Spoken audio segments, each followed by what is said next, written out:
کس طریقے سے آپ دیکھتے ہیں، آپ کا ریئیکشن؟ میں سمجھتا ہوں یہ بہت ہی دردناک خبر ہے. جی آج جب صبح کو میں نے یہ سنا،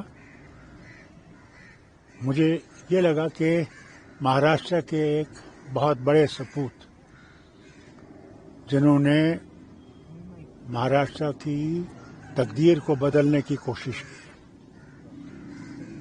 وہ آج اس جہاز کے ایکسیڈنٹ میں مارے گئے. ان کی کنٹریبیوشن جو ہے وہ کوئی بھول نہیں سکتا، مگر پھر اس کے سامنے کوئی کچھ نہیں کر سکتا جسے ہم اللہ کہتے ہیں.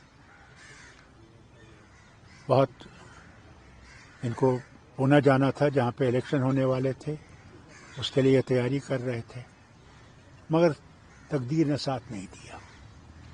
میں تو صرف اجیت پوار صاحب کے خاندان کے ساتھ ہی نہیں بلکہ شرد پوار صاحب کے خاندان کے ساتھ بھی اس درگھٹنا کی میں افسوس کرتا ہوں، اور اللہ سے ہی دعا کرتا ہوں کہ اجیت پوار صاحب کی آتما کو شانتی ملے اور سارے خاندان کو ہمت ملے یہ برداشت کرنے کی.